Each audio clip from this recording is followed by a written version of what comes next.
Good morning, welcome to Planet Mojo. I've been having a lot of problems with the Husqvarna brush cutter, and this morning I'm going to try to get the thing running.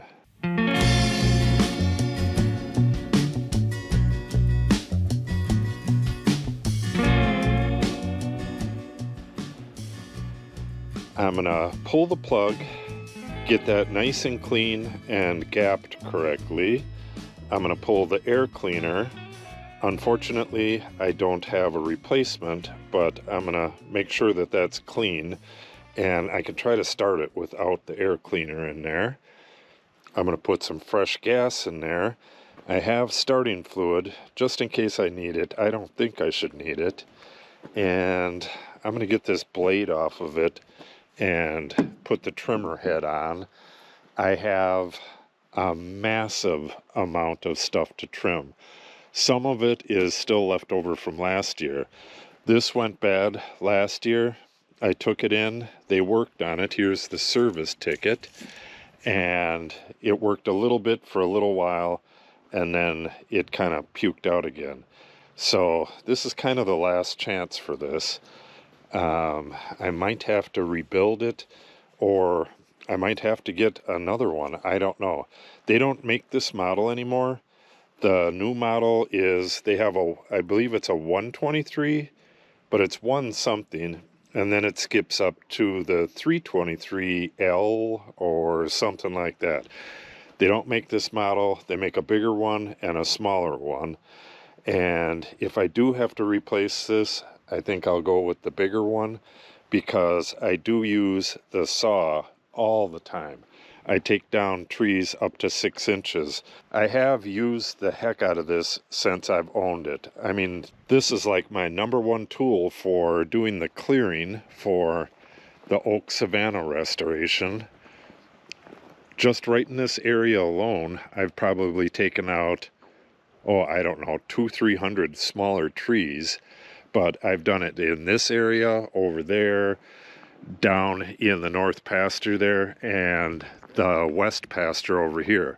So this thing has taken out thousands of trees, and then I switched to the string, and I have to trim, what is it, probably a quarter mile from about 500 feet up that way and maybe another 500 feet down that way, right in the quarter mile range. So this has gotten a massive workout over its life. So if it is completely dead, I guess I'd understand. I'd like to try to rebuild it, but it's not my expertise. So I may have to replace it, but let's see what we can do. If I can get it started and at least get a couple trims out of it, I'll be ahead of the game. All right, let's start by taking off the blade and putting the string head on, and then we'll get to the plug.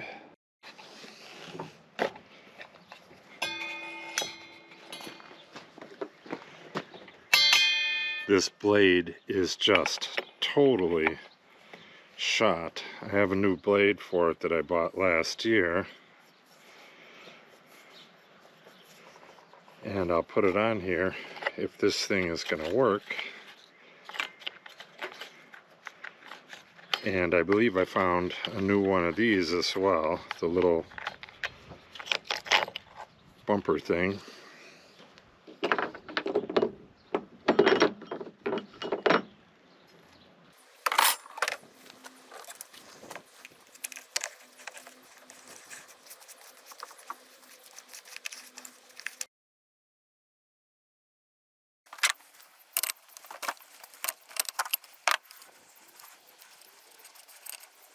Okay, that is a little dirty, and the gap looks pretty big. I'm going to go check that gap and re-gap it if need be. Clean this off with some sandpaper, and then I will spritz a little 2,4-D in there and just a touch of starting fluid. Then I'll fill it up with gas and give it a try. Oh, but first I will check this as well.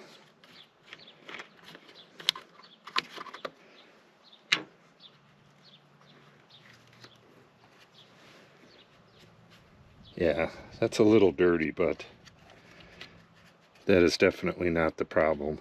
I'll try starting it without that on though. Alright, let's go check on this plug. Okay, I got this plug as clean as I can. Now I'm going to spritz it with some carbon choke cleaner. Try to rinse everything out of there. I could not find my feeler gauges. If this does not start, I'm going to run to town and pick up another one of these. They should have this in the close by little town. But for now, I'm going to spray just a little touch of PB Blaster in there and just a touch of starting fluid. Oh, and I'm going to clean this.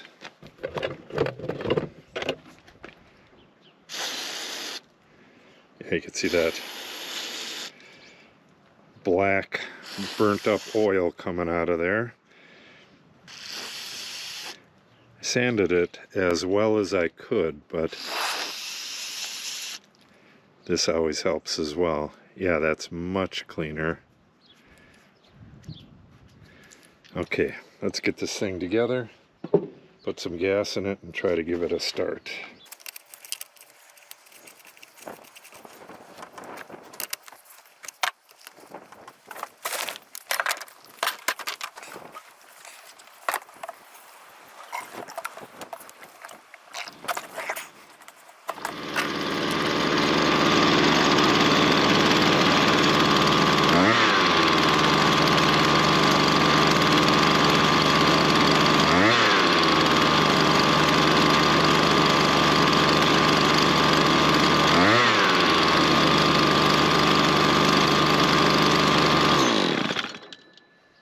Okay, now it's idling a little too fast. I'm gonna get, I got my tool right here, but I'm gonna have to go look it up what to set that at. And I'll set the idle adjustment screws, well, idle and carb screws, and we should be good to go. Hopefully I can keep this running for the rest of this year and replace it next year. That would be perfect. But as it is right now, this is running pretty good. So maybe I just need to not run it with the blade on because it's getting pretty old, and just use it as a trimmer this year. We'll see. I'm gonna go get that, get the tune-up specs, get this dialed in, and hopefully go out and cut a whole bunch of grass, maybe the rest of the day. Okay, it's around a half hour later, and I do believe I have this tuned up. You have to do a whole bunch of stuff with the low, the high, and the idle screw, and I'm not going to get into that on this video. I really have to get out and start trimming. So I'm going to put my deluxe harness on, hook myself up, and I'm going to start right here. But I just, like I said, I have a ton to do. I have to do around all of the trees up that way, around the electrical boxes up that way. Well, there's two sets of electrical boxes up that way. There is an electrical box down that way, and just all kinds of stuff, and the entire area around the house. We can't get in there with a lawnmower, so I have to trim that whole thing. So I could be trimming for the rest of the day. What I'm going to do is stop back here and there and show you what I'm doing. But hopefully this is going to run correctly now. It seems to be running the best it has in ages.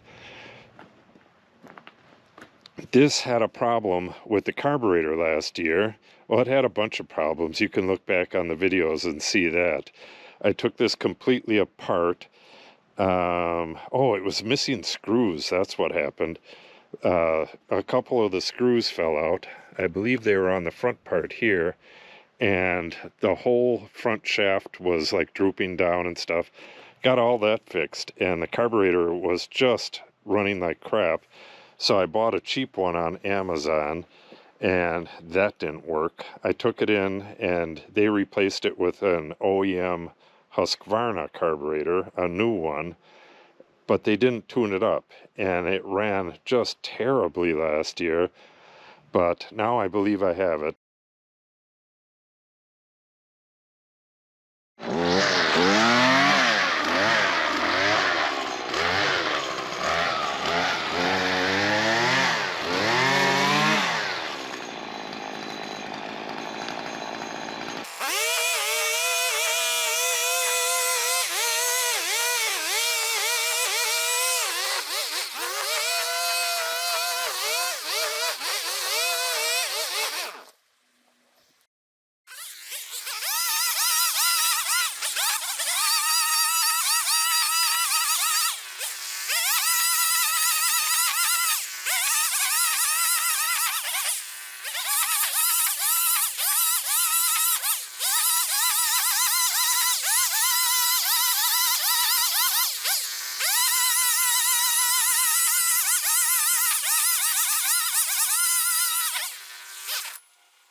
Okay, that's it for this. As you've seen, I got this stuff right here cut, which is great because this is not running anymore. I got up to the top of the hill and started to go around that rock, and she died on me, and I can't get it started. I might be able to start it right now. I'm guessing the plug fouled out or something. I'm not sure, but I can't have an unreliable trimmer. I have just tons of stuff that has to be trimmed. Like this stuff over here, that's going to look like a jungle in a few days. So I can't wait on this anymore. The last time I took it in, they worked on it for a while, and then when I got it back, it worked for a little bit, and then it was back to this kind of behavior.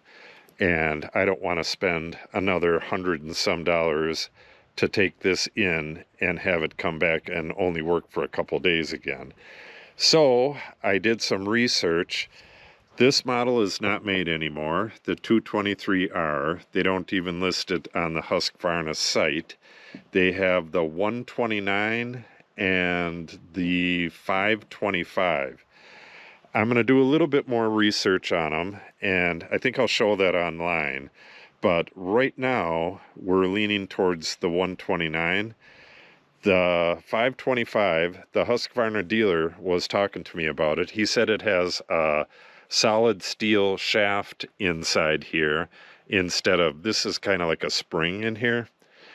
And if you hit something solid, that spring will like twist and not break, but eventually it will break, according to him. I've never broke it, and I've stopped the blade. You know, when you're cutting through a tree, every once in a while it'll just come to a dead stop. I've done that many, many, many, many times, and it hasn't broken this spring in here.